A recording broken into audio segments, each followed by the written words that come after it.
अस्सलामुअलैकुम नाज़रीन, JN news HD के साथ मैं हूं नाइला भट्टी। नजर डालते हैं आज की अहम खबरों पर।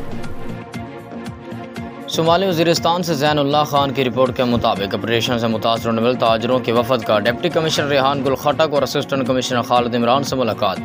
ताजरों को दरपेश मसाइल समेत सूबाई हुकूमतों की जानिब से जारी करदा ताजरों की माली इमदादी रकम की अदायगी के हवाले से तफसीलन गुफ्तगू हुई। वफद की क़यादत चेयरमैन सनाउल्लाह हमजोनी कर रहा था। वफद को डिप्टी कमिश्नर ने अब तक होने वाली पेशरफ्त से आगाह किया, जिस पर कमेटी ने इत्मीनान का इजहार किया। बाद में मीडिया से गुफ्तगू करते हुए चेयरमैन सनाउल्लाह हमजोनी का कहना था कि शुमाली वज़ीरिस्तान का ताजर इंतहाई मुश्किल हालात में कारोबारी सरगर्मी जारी रखे हुए है और अब तो नौबत फाके तक आ गया है। इस हवाले से ताजर बरादरी ने भरपूर मुहिम चलाई। हुकूमत ने ताजरों के लिए 1.5 अरब रुपए फंड जारी कर दी, जिसकी वजह से दुकानदारों में पाई जाने वाली मायूसी अब खामोशी में तब्दील हो गया है। इसलिए आज हम मुतालबा करते हैं कि माली इमदादी रकम अदायगी आसान और जल्द से जल्द करवाए, ताकि वज़ीरिस्तान में बच्चे कच्चा कारोबार को बेहतर बनाया जा सके।